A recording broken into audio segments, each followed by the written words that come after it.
Oh, there you are, YouTube. Doodle doodle doodle doodle do. Subscribe if you're interested.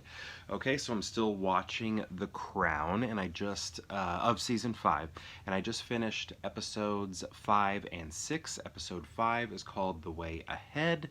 Episode 6 is called, let me see if I can get this right, Ipatiev House. Probably saying that wrong. But let's get to episode 5 really quick. I liked this episode a lot. It was sort of about some scandals that Prince Charles was navigating. Maybe this one's sort of seen as a puff piece. Maybe. I don't know, because they do address the scandals, obviously, but they also address the way in which he marches forward, moves ahead, and just sort of lets them bead off his back and is able to stay focused on things that he cares about and not let it be too much of a distraction, even though the media would prefer it that way. So the first of these controversies that are covered is a telephone call between him and Camilla that got picked up and recorded through, radio waves or something like that, right? And it is very, I think they use the word intimate.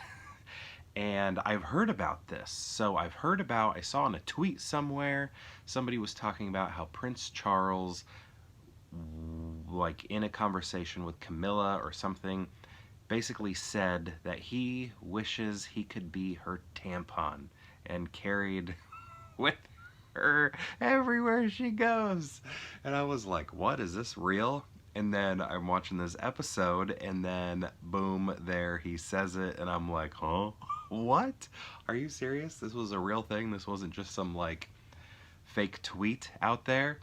So yeah, that's what this was. It was something I had heard about, didn't know it was true. Honestly, didn't even believe it to be true. Just thought it was, um, I don't know. I didn't even think it was a rumor. I just thought it was like a fake joke tweet somebody made, and then here it shows up in the show. Um, so clearly it was big news, because it seemed like the um, transcript of the entire conversation was published in a newspaper or some rag or something like that. Maybe it was a newspaper. Um, and he obviously, this put a rift between a bigger rift between him and Diana. But then, Diana came out in that dress, that black dress with the pearls. The very famous images, sort of like as a, I don't know, like the way the show was presenting or the media was presenting, it was like a way for her to get back at him, for that. But it basically showed the infidelity, like putting that right front and forward for the public to see.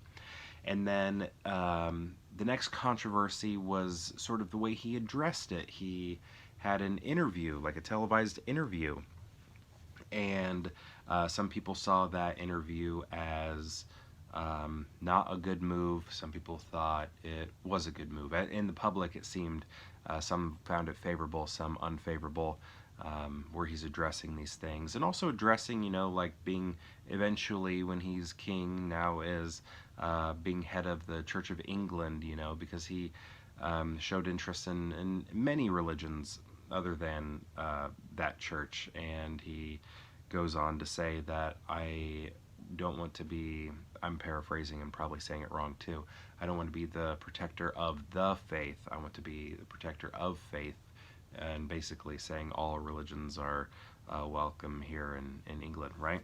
So, yeah, and he just sort of gained the respect of the Princess Royal, and she goes to the family, and she's like, we've all sort of talked about how he's a weak individual and not suited for the job of king, but let me tell you, he is strong.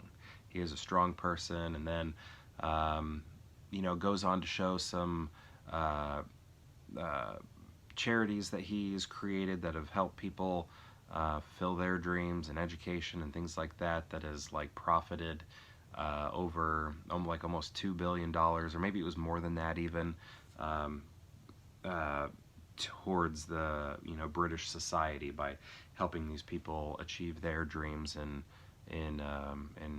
function in a extremely helpful way in society. So yeah, it was I don't know, maybe you could see it as a puff piece, just like very pro Charles, but obviously it's fiction, but there's truth there too, and I thought it was interesting. I thought it was interesting. The next episode, though, even more interesting. Maybe not even more, equally, maybe more, because it got into some history with the Romanovs and their death, and provided sort of these multiple theories as to how they were killed, or why they were killed, why they weren't brought to England for safety.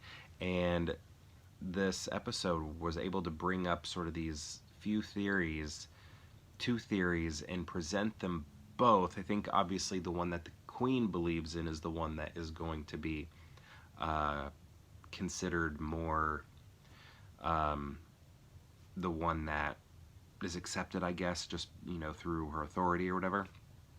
But it was interesting the way the show was able to navigate these two things and present them both to us, the viewer, and then say, which one do you think? Or maybe we don't have enough information, but we wanted to present them both. But because the Queen sort of had a certain idea, that's sort of, I feel like, the one that, the position that feels like it has to be the stronger position, right? Not saying it is, but like it feels like the one that is being put forward as this is the one that maybe the show believes. I guess, I don't know, the show makers. Excuse me, still getting over a cold. Almost over it though. Tomorrow I'll probably feel fine. But yeah, that was all really interesting. I knew, their royal bloodline with all these other royal families across Europe, Eurasia, was all, connected, just from looking at various family trees and things like that. And it was King George, the, what is it, fifth, I guess, who, and his wife, seemed like more his wife, sort of responsible for not bringing, what is his name, Nicola Romanov, to England for safety. And those two guys just looked like twins almost. They were almost identical. They should have had the same actor play them both because they look so identical. They didn't. Romanov looked a little more historically accurate than I think King George did, but whatever. So yeah, it goes into that, and Boris Yeltsin, trying to get in good with the Queen by giving them digging for their bodies, the Romanovs' bodies, and then giving them a proper burial and all of that. So it was, I thought that was interesting. It covered, a little bit of history, expanded on some history I didn't know all that much about, other than just from, I guess, history courses with the Romanovs. But the whole thing about, what's the word, excavating their bodies and giving them a proper burial and all of that, and the,